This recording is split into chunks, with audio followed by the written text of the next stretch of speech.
Ortiz's retirement.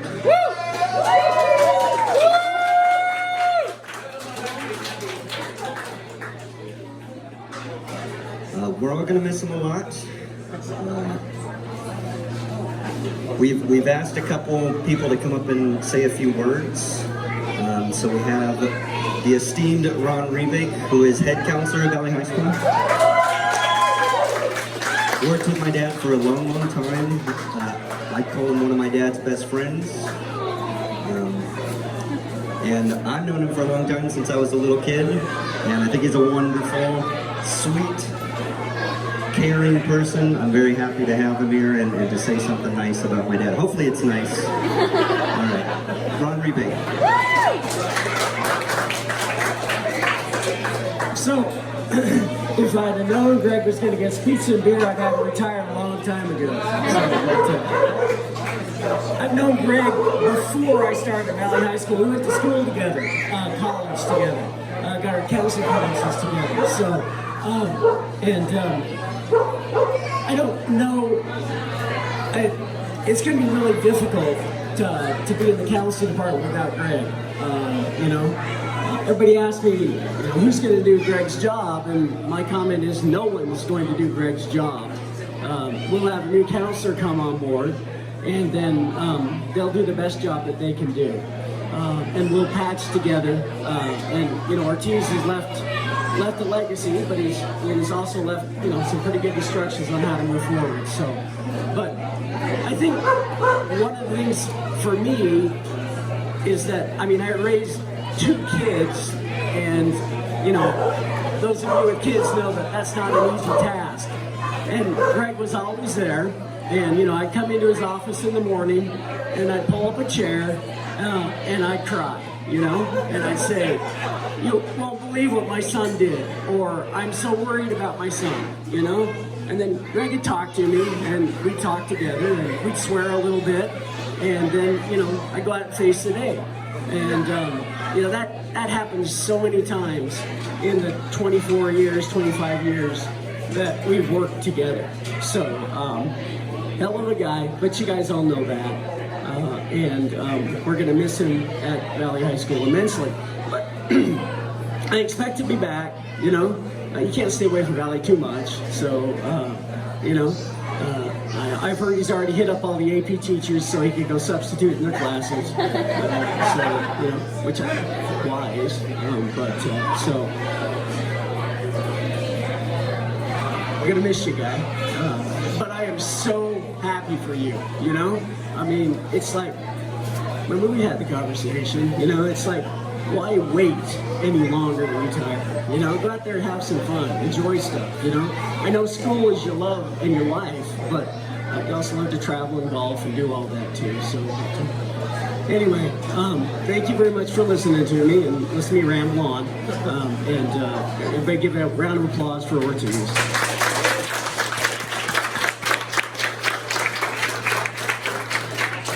Thank you. Okay, next we have a teacher. Well, no longer a teacher. Has moved up in the world. Is now a curriculum coach. But used to be a teacher at Valley. This is Mr. Dave Serena, English teacher from Valley High School. Probably one of my favorite teachers I never had. I subbed for him a lot, and I also used to sit in his class while he was teaching just to try to learn a little bit of what he brings, which cannot be replicated. So, Mr. Serena, amazing, Mr. Serena. Thank you, my friend. So, in March, I sat down, I heard Greg was retiring. He sent me an email that was basically like, "Hey, I'm retiring to be a hand model." And like, the end, there was one sentence, I was like, all right, so I have to sit down and write. I have to tell him all of the stuff that I say about him behind his back. All the nice things that I say to my wife, that I say to my friends who don't know Greg. Because I talk about him all the time, and I said this in the letter, on paper, you're just some dude who I worked with for 10 years of my life. But everybody in my life, oh, Greg, yeah, Greg. But they couldn't point him out in a picture, they couldn't point him out in a crowd. I talk about him all the time. Like, who is this guy? Like, who is this prophet, this saint that you reference all of the time, you know? Like, I don't know what you guys call Greg in your own lives. Probably things, good things, bad things behind his back. But in my life, there's like this, you know, like Mexican Yoda or something, you know? And I'm gonna remember that. yeah. And I tried in this letter to convey what it is that makes him unique. And I mean really unique, like, and I said this, and I don't know if I'm gonna do a crappy job kind of conveying it here, but like, really embodying what I wanna be in the world. I mean, honestly, that sounds like a cheesy overstatement, but it really is not. Like, I wanna move around in the world like Greg Ortiz. Like, I don't know if you've ever, I'm sure everybody in this room has had a hug from Greg Ortiz. There is no hug like a hug from Greg Ortiz. Like, he's so present, and he's just there. And he's got this like laser lock on you when he's looking at you, and he could just like see into your soul. Like, I want that. I want people to feel that kind of love for me. And honestly, as a teacher, I tried to convey that to my kids. I used to try to kind of share that same kind of love, that fearless love with my kids that he conveyed to kids.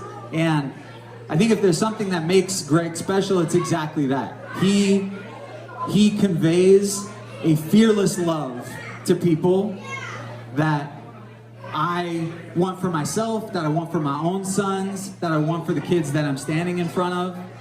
And I don't think there's really a better legacy to leave in a place than that. So, like, I love you for that, and I appreciate you for that, man. Seriously. So, that's it. Thank you.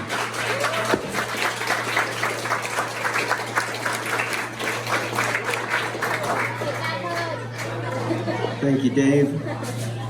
Next, we have an alumni, a Viking, a celebrity in Sacramento, the founder of a program most of you, if you work at Valley, you've heard of Improve Your Tomorrow.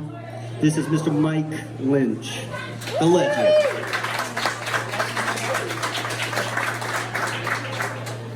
So Mr. Ortiz has been my mentor for about 20 years now. Every problem I have is probably because of him. In some way or another, giving me just wrong advice at every turn right? From high school to college to the workforce, consistent. But there's probably not enough time in which I could express how much Mr. Ortiz has meant for me. You know, most counselors, they'll pour into a student for a period of time, you know, when they're at their school. There's very few counselors, people, individuals who will pour into a young person for 20 years. So, like, the Mr. Ortizes of the world just doesn't exist. Whatever conveyor belt, right, he came across and was molded into the person he is today, he is one of a kind. So I started as one of Mr. Ortiz's unfortunate, mentees 20 years ago at Valley High School.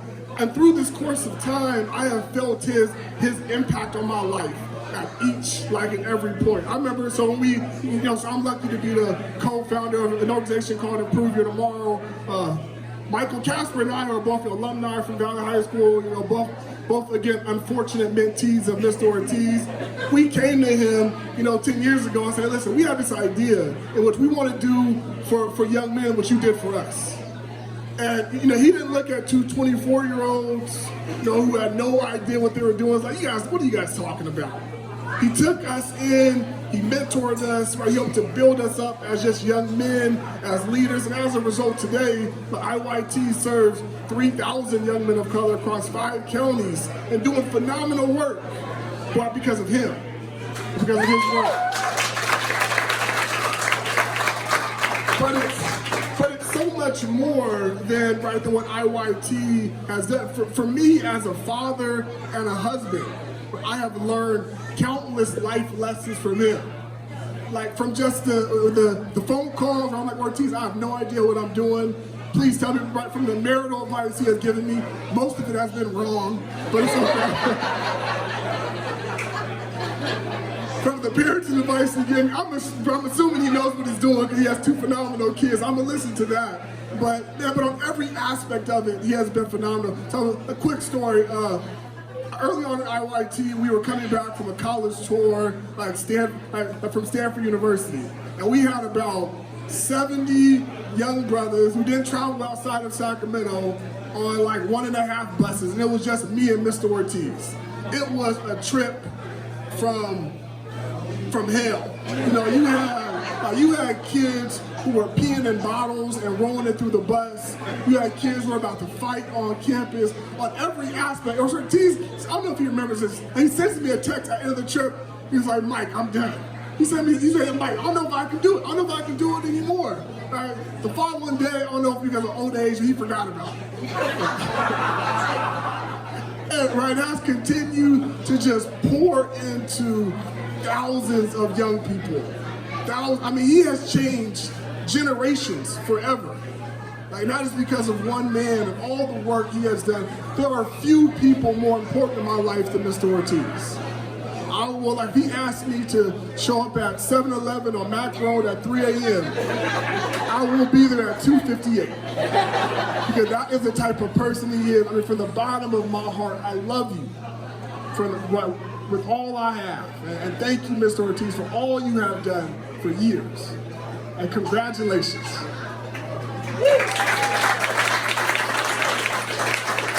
Thanks, Mike.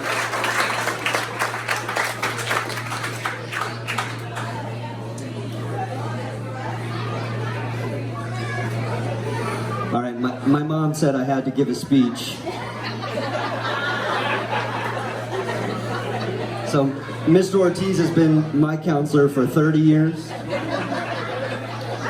which means I have reaped the most from his advice and also ignored more of his advice than anybody else here. But honestly, it's been an honor and a dream to work with you. I feel the love for you on our campus every day. Before I worked there as a kid, I felt it. I think it's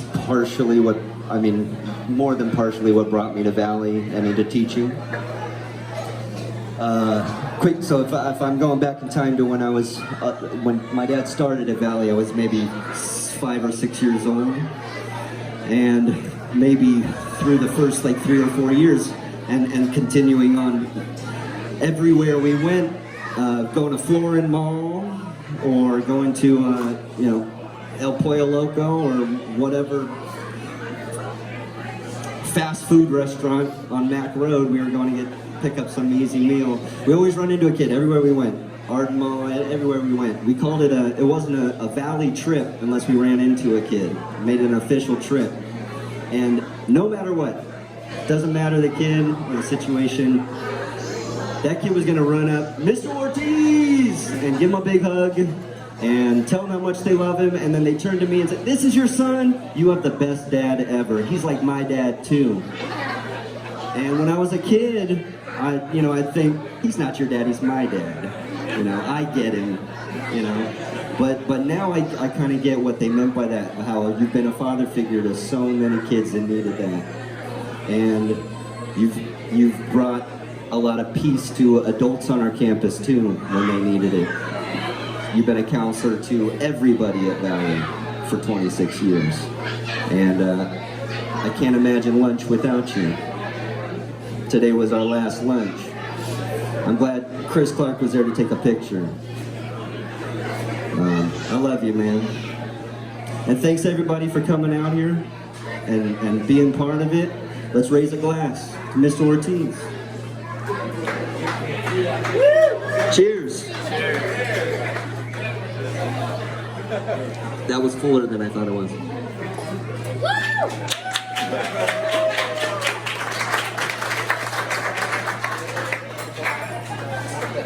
You want to say something? I'm a bum like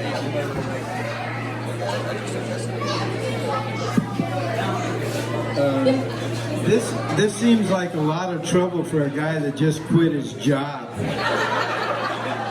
That's all I did, Teresa, thank you so much for putting this together. My wife did all this stuff.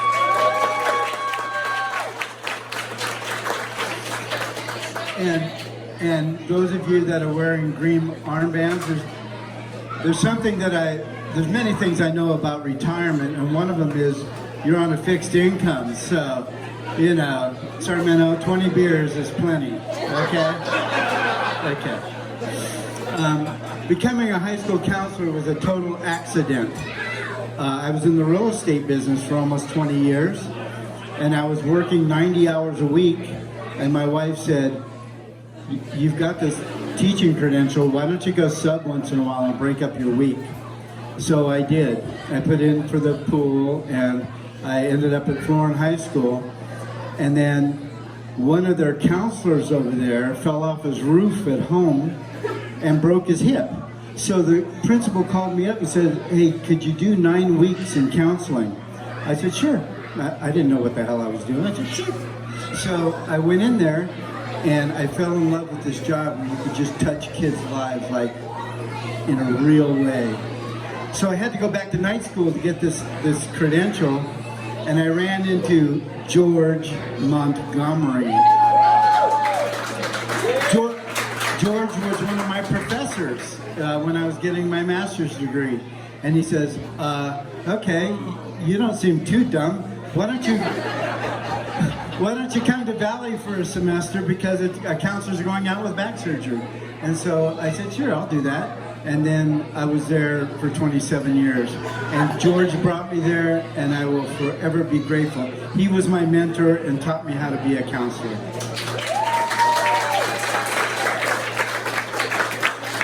But there's a couple of things that I want to tell you about counseling, and they're really, really simple concepts, but I really believe this. If you take everything you know, every concept you know, and dump it in a big bucket of water and get it boiling, and all the stuff that's inconsequential will evaporate out with the steam. So immediately technology comes out. You know, I still use an abacus. But you keep boiling it, and all this stuff comes out. And the only thing of any decent essence is left in the bottom when all the water's gone. So you look in there, and it's love. It's the only thing that's important is love. And it's so easy. And another thing that I learned is there's no maximum capacity for the amount of love that can be held in the human heart. So you can love them all. So I decided to love them all. And when you give that to them, they give it right on back. And that's how it works. So that's the things I realized about my job, and that's what kept me driving all these years, was just loving these kids, and then they'd go out and do great things. That's all you had to do. And so I really thank you guys for coming tonight. This means a lot to me. It's been a great career. I've had a lot of fun. Now the district will be able to empty out a credenza from my discipline file. All those times I said, "We're going to put a letter in your file," I said, "Don't put a staple in it because where I'm going to shove it is going to really be uncomfortable." But it's been a great career. I love you guys so much, and thank you so much for coming.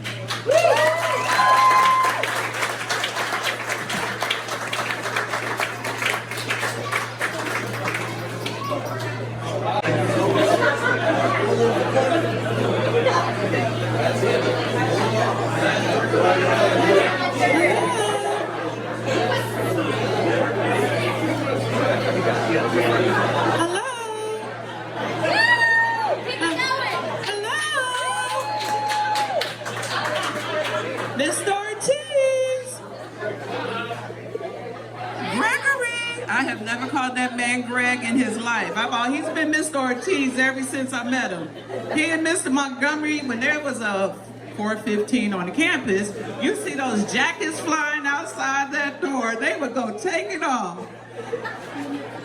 Miss Ortiz, can you come up here, please? I'm not gonna make you cry, I promise you. We already cried already. I've known him since he walked on campus. And when I saw him the first time in his room typing, he had these little fingers just going. I said, Mr. Ortiz, do you think you could type like that? He's like, 40 words a minute. And he did. He did a lot of scheduling, a lot of love, a lot of therapy for both of us. But we made it through, and it was, like he said, nothing but love for our students, our community, the families that we serve. It's just been a blessing, and it's been a big blessing knowing you. You know that, Mr. Ortiz. We're not going to talk about it again. But I got a little something for you. Do you know that wrapping paper you gave me? Is it cash? No, not yet. You know that wrapping paper you gave me? It says, thank you for the wrapping paper. You got to open it. I didn't have any regular tape, so I had to use some tape that is. So I'm going to present today a diploma to Mr. Ortiz. He has passed out and given out. I don't know if you've been to a Valley High School graduation. If a counselor cannot say a student's name, oh, Mr. Ortiz will get up there, roll an aura. You'll hear those double L's, and I'm like, you better go, Mr. Ortiz. Valeria Rodriguez. He and I, with me, Ron, and Mr. Ortiz have been together determining graduation for years. And he would be sitting up there practicing those names. And I said, well, you really don't need to practice. Ron needs to practice. But I just want to pretend it says, to Greg, Uncle Ortiz, Certificate of Completion. Signed by Chris Hoffman. Hey, wait a minute. Chris doesn't know that. He doesn't know nothing about that. He's going to charge me for this certificate. But I just want as many as you think. Don't worry, he went to Valley. He's not that smart.